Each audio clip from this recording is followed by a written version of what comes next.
Hello, good evening. I am IB Lal from Ellen Mishra College of Business Management, Muzaffarpur. In this evening session, we shall try to understand Diffie-Hellman key exchange, which was first proposed by Diffie and Hellman as public key algorithm in a research paper. This algorithm is not concerned with the encryption of plain text message into ciphertext message, as we have seen in symmetric and asymmetric encryption, that is DES, AES and RSA approach. This algorithm is basically concerned with exchanging, sharing the symmetric key, secret symmetric key, very securely between two users, that is sender and receivers. In DES and AES algorithm, which is symmetric key encryption algorithm, the same key is used at sender send for encryption and at the receiver send for decryption. Now the question arises here: how do these users share the same key to each other? मतलब sender और receiver एक ही की को use करते हैं symmetric की encryption में, जो कि सेंडर यूज़ करता है वही की रिसीवर भी यूज़ करता है।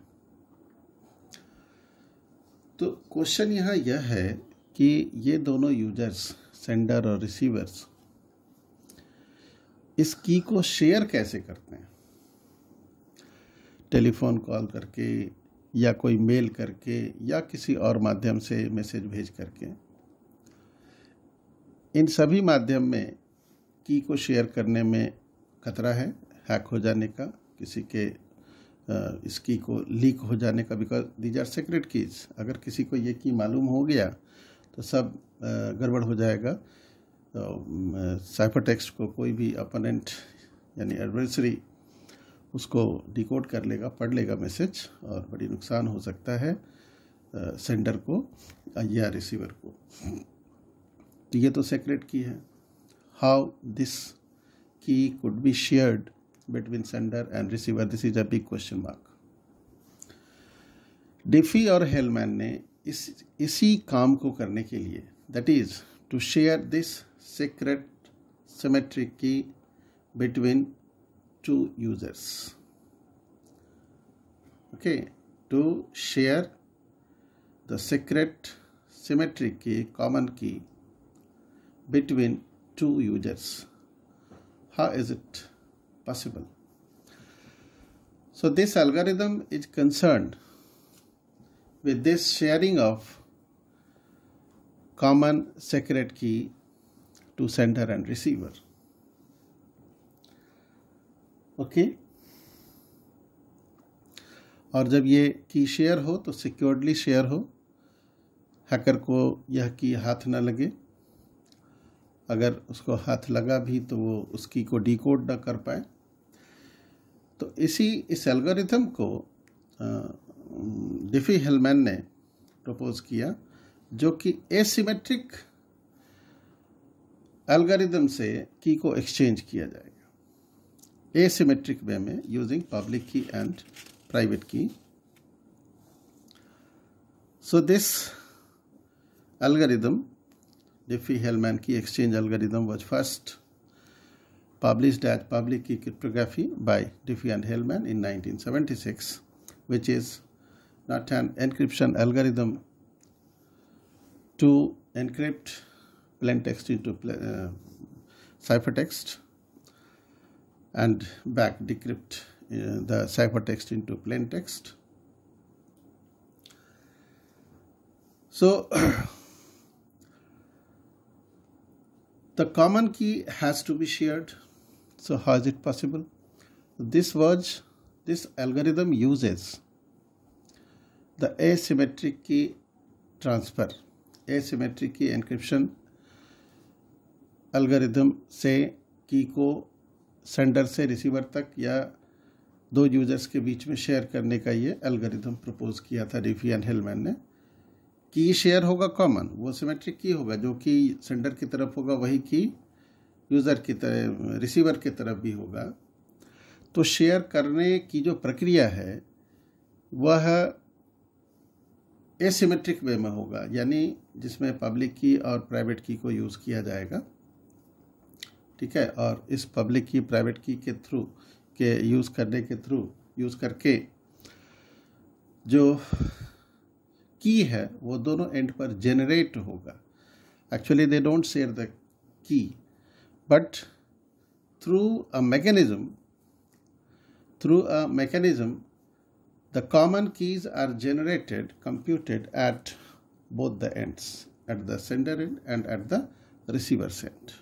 Okay, तो हम लोग अब यहाँ से एल्गोरिथम स्टार्ट करते हैं इस डिफी हेलमैन की एक्सचेंज को। इसमें सबसे पहला काम यह करना है कि एक प्राइम नंबर चूज कर लेना है। इसमें एक प्राइम नंबर की चूज कर लेना है, प्राइम नंबर चूज कर लेना है n। ओके, उसके बाद हमें एक ऐसा नंबर सेलेक्ट करना है alpha, select alpha at such that alpha must be the primitive root of the prime number n that we have assumed, that we have selected. And another prerequisite for alpha is that it should be less than the prime number n. Okay, alpha must be greater than 0 and must be less than the prime number n that we have selected. तो basically दो काम यहाँ हमें करना होता है, एक prime number select करेंगे n, दूसरा एक ऐसा नंबर सेलेक्ट करेंगे जो n का प्रिमिटिव रूट होगा और जिसका वैल्यू 0 से बड़ा और n से छोटा होना चाहिए, greater than 0 and less than n। Okay, ये काम कर लेने के बाद अगली प्रक्रिया यह है कि यूज़र ए को एक पब्लिक की और प्राइवेट की जनरेट करना है। यूज़र ए को एक पब्लिक की और प्राइवेट की जनरेट करना है। सिमिलरली यूज़र बी को भी एक प्राइवेट की और पब्लिक की जनरेट करना है, ठीक है। यूज़र ए को भी एक प्राइवेट की और पब्लिक की जनरेट करना है, यूज़र बी को भी एक प्राइवेट की पब्लिक की जनरेट करना है। सो user A assumes a private key, say XA. User A assumes a private key XA. Okay. Now this XA must be less than the prime number. This XA must be less than the prime number. इसको prime number से छोटा रखना होगा, है ना। एक ऐसा XA select करना है, अज्यूम करना है जो कि n से छोटा हो, प्राइम नंबर से छोटा हो। Now with the help of this private key, user A calculates the public key YA. With the help of this private key, user A calculates public key YA with this formula. This is alpha raised power XA mod n. Okay, YA is calculated as alpha raised power XA mod n. Okay, so इस expression के through ये public की user ए generate कर लेगा। तो अब user ए के पास एक की पेयर हो गया जिसमें एक प्राइवेट की XA है और एक पब्लिक की YA है। ओके, यूज़र B भी एक प्राइवेट की अज्यूम करेगा, suppose XB, that must also be less than the prime number n. That must also be less than the prime number n. Now with the help of this private key XB, user B would also calculate the public key YB. ठीक है, user B भी इस private की XB की सहायता से public की YB generate करेगा, कैलकुलेट करेगा इसी फॉर्मूले पर।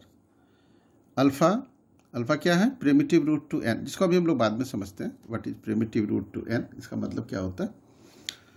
तो ये अल्फा जिसके ऊपर पावर XB है मॉड n, ठीक है।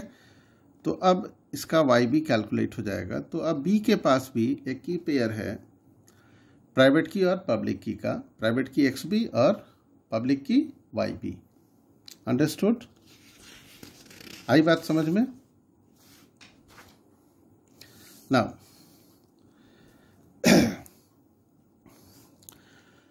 अब यूजर A के पास और B के पास एक पेयर है पब्लिक की और प्राइवेट की का, दोनों के पास। यूजर A के पास प्राइवेट की XA है, पब्लिक की XB है। यूजर B के पास प्राइवेट की XB है और पब्लिक की YB है। Now with the help of these keys, there would be key generation. There would be key generation. तो होता क्या है कि ये सेंडर और रिसीवर एक दूसरे को पब्लिक की शेयर करते हैं, की शेयर नहीं करेंगे। I'm again making it clear. These users never share the key that would be used in any symmetric key encryption algorithm. Okay? की को शेयर नहीं करना है, ये लोग शेयर करते हैं। अभी जो हम लोगों ने पब्लिक की जनरेट किया है YA और YB, उसको शेयर करते हैं। ठीक है, YA और YB को शेयर करते हैं। तो की जनरेशन का फॉर्मूला यह है, सेंडर A के एंड पर की KA जनरेट होगा इस एक्सप्रेशन के द्वारा, है ना। Sender A would use the public की ऑफ यूजर B YB। तो रिसीवर B जो है, यूजर B जो है, वो अपना पब्लिक की इसको शेयर करेगा, किसको? सेंडर को। वैसे भी पब्लिक की है, it is known to all the users of the net, it is known to everybody. ठीक है, तो सेंडर A यूज़र B के पब्लिक की को यूज़ करके इस KA को जनरेट करेगा। तो फॉर्मूला क्या है, एक्सप्रेशन क्या है? YB raised power XA। XA क्या है? Private key of A। तो ये पब्लिक की ऑफ B, उसके ऊपर पावर क्या है? Private key of user A mod n। Receiver भी की जनरेट करेगा KB यूजिंग द पब्लिक की of user A। User A के पब्लिक की को यूज करके रिसीवर B भी एक की जनरेट कर लेगा। तो उसका फॉर्मूला ये है, YA raised power XB। XB is the private key of user B। Is it clear? Mod n, mod n। Okay, अब यह KA और KB जो जनरेट होगा that will be equal, both will be equal, यानी KA must be equal to KB, तभी तो symmetric की होगा। यानी अगर इसका की 5 जनरेट होता है 5, तो यह भी 5 जनरेट होगा। अगर इसका की 4 जनरेट होता है तो यह भी 4 होगा। ये 8 जनरेट होता है तो यह भी 8 होगा, है ना। ये एल्गोरिथम ऐसा है कि की को शेयर नहीं करना है, की सेंडर एंड पर जनरेट होगा और रिसीवर एंड पर जनरेट होगा, और ये जनरेशन ऐसा होगा कि दोनों इक्वल होगा, दोनों बराबर होगा, तभी सिमेट्रिक की होगा। ठीक है, बस इतना ही सब फॉर्मूला है। अब हमें यहां समझना है primitive root of a prime number क्या होता है। अब primitive root of a prime number n is one whose powers generate all the integers from 1 to n minus 1. Okay, a primitive root of a prime number n is one whose powers generate all the integers from 1 to n minus 1. So if a is a primitive root of the prime number n, if a is a primitive root of the prime number n, then a raised power n mod n means a mod n, a n square mod n, a q mod n, and so on up to a n minus 1 mod n. A raised power n minus 1 mod n. Is it clear? Clear? Okay. Are distinct and generate numbers from 1 through n minus 1.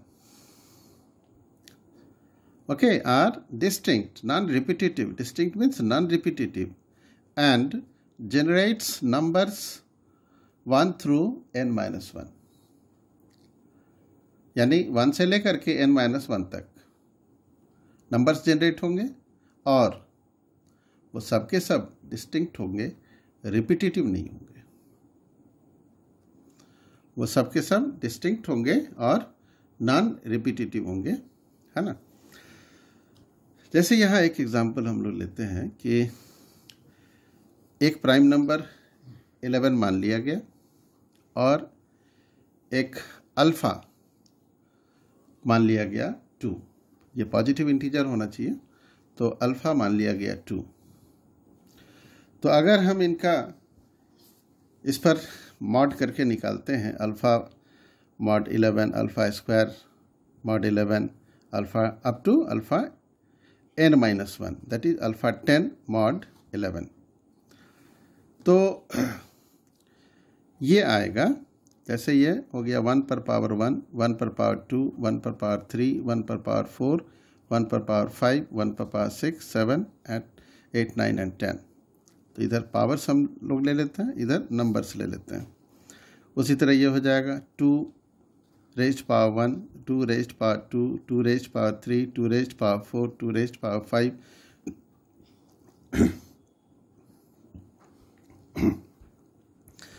Sorry. तो इस तरह से ये सारे numbers यहाँ ले ली गई। अब यहाँ हम लोग देखते हैं कि 1 पावर 1 मॉड 11 रिजल्ट 1 होगा, 1 पावर 2 मॉड 11 1 होगा रिमाइंडर, यानी ये सब के सब नंबर्स रिमाइंडर्स के रूप में 1 होंगे। और अगर 2 लेते हैं तो ये तो नहीं होगा, अगर 2 लेते हैं तो 2 रेज्ड पावर 1 यानी 2 मॉड 11 कितना होगा 2, 2 रेज्ड पावर 2 यानी 4 मॉड 11 कितना होगा 4, 4 को 11 से मॉड करेंगे तो रिमाइंडर कितना होगा 4 होगा। 2 रेज्ड पावर 3, यहाँ भी रिमाइंडर कितना होगा 8, 2 रेज्ड पावर 4 यानी 16, 16 मॉड 11 रिमाइंडर कितना होगा 5। उसी तरह से 2 रेज्ड पावर 32 रिमाइंडर 10। ओके, तो इस तरह से हम अप टू 10, क्योंकि n-1 तक जाना है। तो हम यहाँ देखते हैं कि ये जब हम 2 को अल्फ़ा में कंसीडर करते हैं तो देखते क्या है कि 1, 2, 3, 4, 5, 6, 7, 8, 9 and 10. We find here all the numbers from 1 through n-1, यानी 1 से लेकर के 10 तक में ये सारे नंबर्स प्रेजेंट हैं। So 2 can be the primitive root of primitive root of 11, sorry, 2 can be the primitive root of 11। ठीक है, अब आगे बढ़ते हैं। एक दूसरे एग्जाम्पल से समझते हैं हम लोग। एक प्राइम नंबर अज्यूम किया 7, यानी n = 7, और यहाँ पर प्रिमिटिव रूट एक नंबर सेलेक्ट किया alpha, that should be the primitive root to prime number 7। ऐसे ही इनका भी निकाला, अल्फा 1 मॉड 7 यानी 3 raise power 1 mod 7, this gives 3 raise power 2 mod 7, this gives 2, again 3 raised power 3 mod 7, okay. तो ये कितना होगा, 27 हो जाएगा। 27 में 7 से भाग देंगे तो रिमाइंडर 6 बच जाएगा, 7 3 जा 21, 6 रिमाइंडर बचेगा। उसी तरह से 3 रेज्ड पावर 4, ये कितना हो जाएगा, 81 mod 7, तो 11 7 जा 77, तो रिमाइंडर कितना हो गया 4। तो अप टू 6 हम जाएंगे, क्योंकि n 7 है तो अप टू 6 जाएंगे। तो ये नंबर यहाँ आता है 3 raise power 6 mod 7, this gives 729 mod 7, remainder is 1। So here we also get 1 2 3 4 5 6। So here 3 can be primitive root of 7। Okay, now here we start calculating the key. So we have selected for user A the value of private key XA as 8. This is for user A, and for user A we have to select a private key XA, and we have selected it 8. Now YA, that is the public key, is calculated as alpha raised power XA mod n. So this becomes 3 per power 8 mod 7।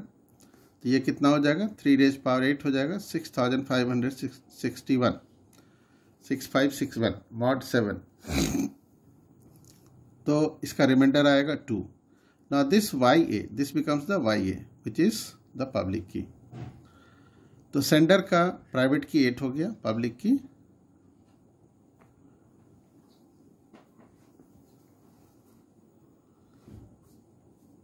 3 हो गया।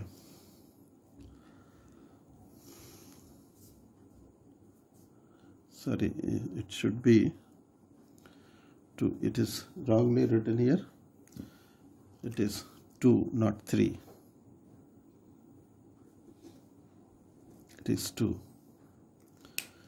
So private key 8, private key XA 8, public key YA 2. Now for receiver B, user B, we have selected private key XB as 4.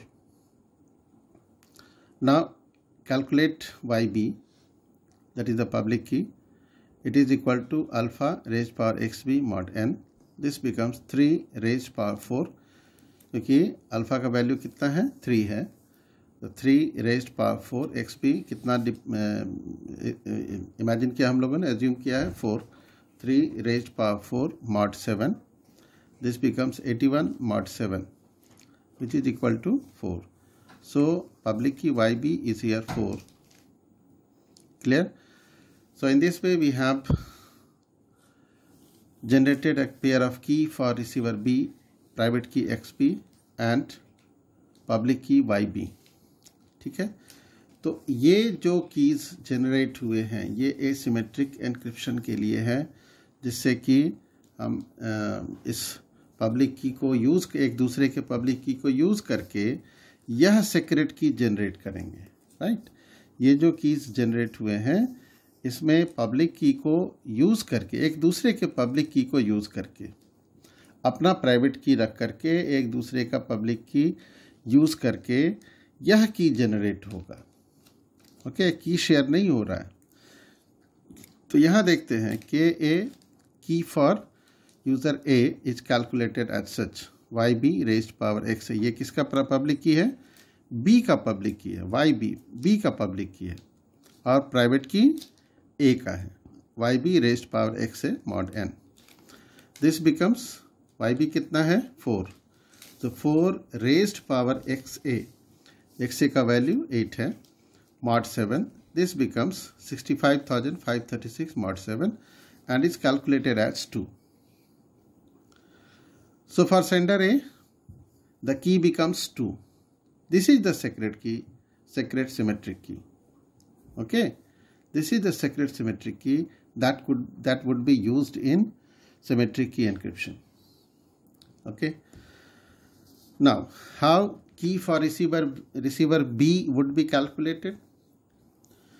This would be calculated as such: KB is equal to YA, public key of user A, raised power private key of user B, YA raised power XB mod n.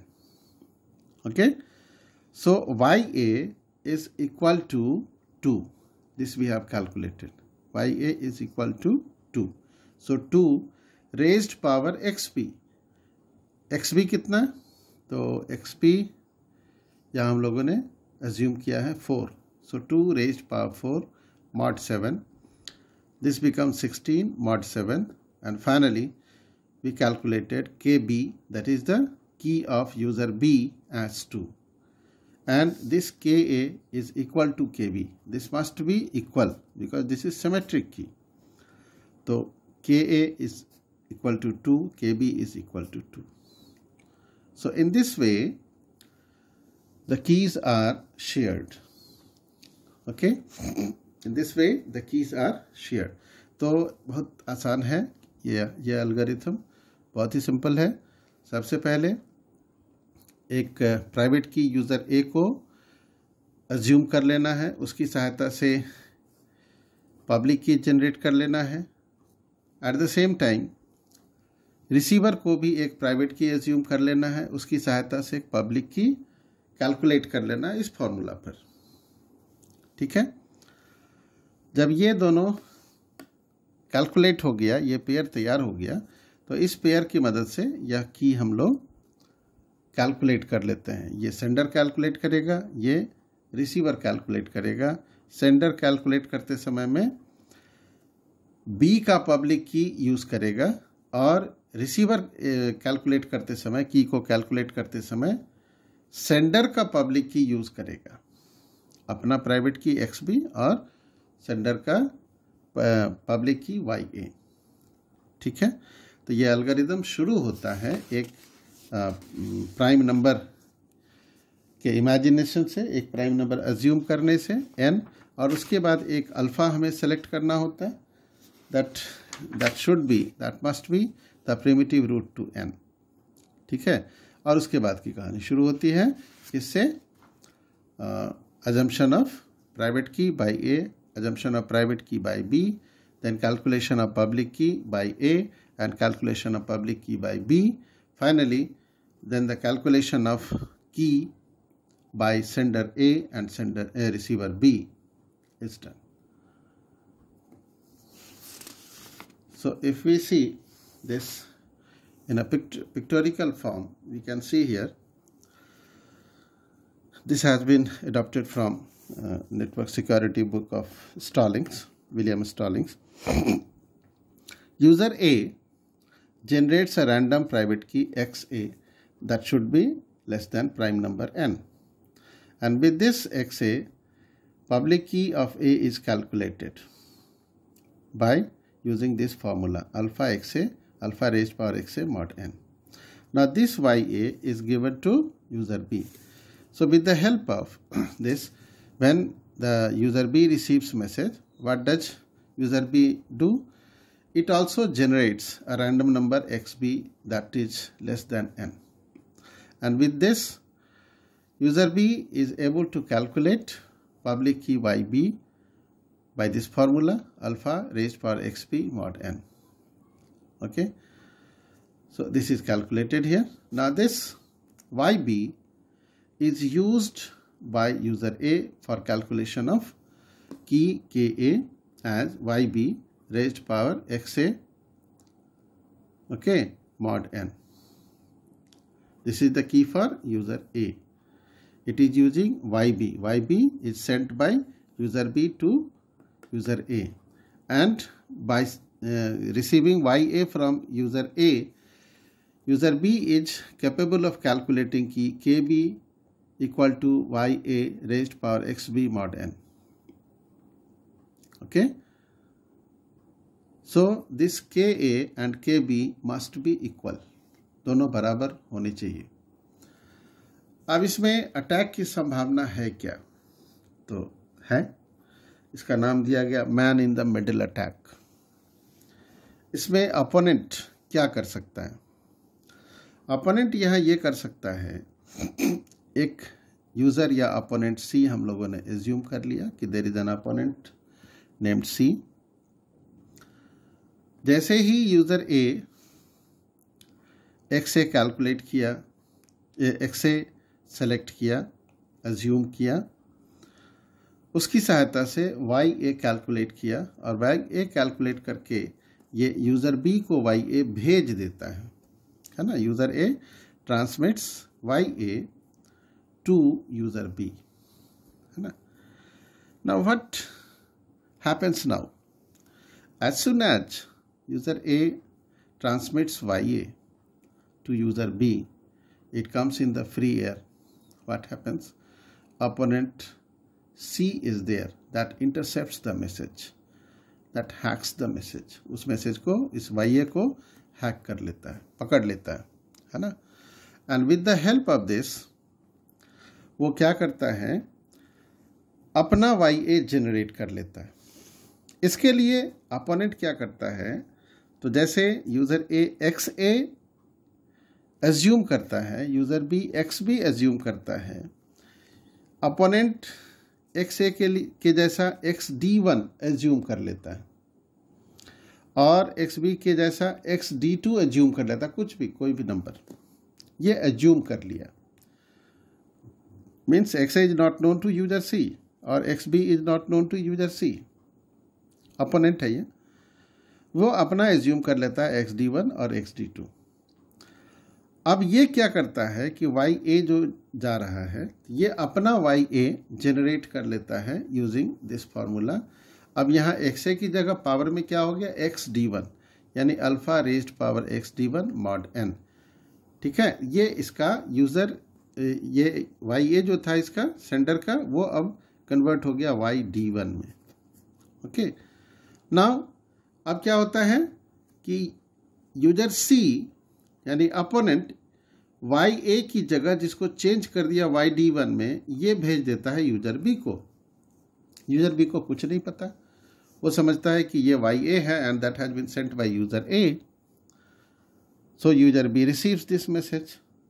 ठीक है, unknowingly the fact that this is not Y A sent by user A, ठीक है, rather this has been sent by user C. This is not known to user B. वो तो यही समझता है कि it has been sent by user A. तो यहाँ user B भी एक अपना XB एज्यूम करता है, उसकी सहायता से YB जनरेट करता है। फॉर्मूला वही है, XB raised power XB mod n। ठीक है, अब यहाँ क्या होता है कि इसकी सहायता से एक की जनरेट हो जाता है, क्योंकि ये तो भेजा है YD1, तो इस YD1 को यूज करके यूजर भी की जनरेट कर लेता है K1 या KB का है। ठीक है, और यहाँ क्या होगा, YD1 जो इसने भेजा है उसकी सहायता से अपना ये प्राइवेट की वैल्यू डाल करके एक की जनरेट कर लिया। ठीक है, K1, और B यूजर A को भेजता है, ठीक है, YD2। ठीक है, YB जो भेजेगा उसकी जगह क्या देर भेज रहा है ये YD2, जो कि यहाँ कैलकुलेट कर लेता है user C। User C YD2 कैसे कैलकुलेट करता है, ये जब मैसेज भेजा तो ये इसको इंटरसेप्ट कर लिया, कौन, यूजर C, और ये जो मैसेज इंटरसेप्ट कर लिया तो ये YD2 कैलकुलेट कर लेता है यूजिंग XD2। तो फॉर्मूला यही होगा, alpha raised power XD2 mod n, और ये मिल गया किसको, यूजर A को ना। अब यूजर A के लिए भी क्या है, user A also supposes that the YD2 has been sent by user B, but actually it has been sent by user C. This fact is not known to user A. So user A also calculates K2 depending on this YD2.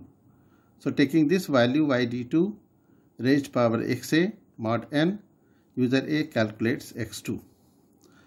So in this way, the keys are compromised by the opponent C, and whenever user A or B exchanges message, the key is known to user say opponent C.